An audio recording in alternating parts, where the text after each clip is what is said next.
Welcome to the Salmon Runs YouTube. Enjoy the video. You're starting pairing now?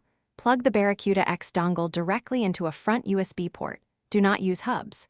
Turn the headset on and hold the power/pair button until the LED flashes. This forces pairing mode. You do this because the dongle uses its own dongle profile, which avoids Bluetooth stacks on the PC. Once the LED is flashing, the dongle and headset will negotiate a low-latency connection.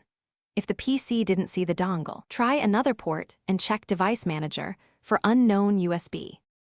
Now inspect Drivers and Device Manager. Open Device Manager and expand USB and sound categories to find the dongle or Barracuda device. If you see unknown or disabled entries, right-click and uninstall them. Then choose Scan for hardware changes. This forces Windows to reinitialize the dongle.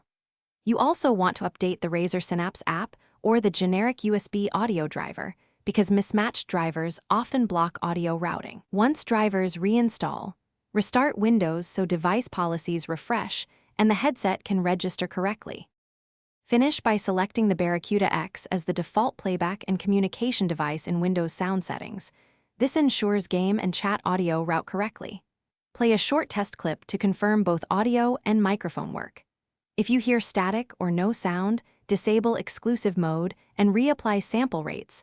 Mismatched rates cause dropouts. If problems persist, test the dongle on another PC to isolate hardware faults, and use Razer Synapse to update firmware. That often resolves stubborn compatibility issues. Thanks for watching. Consider subscribing if we helped you.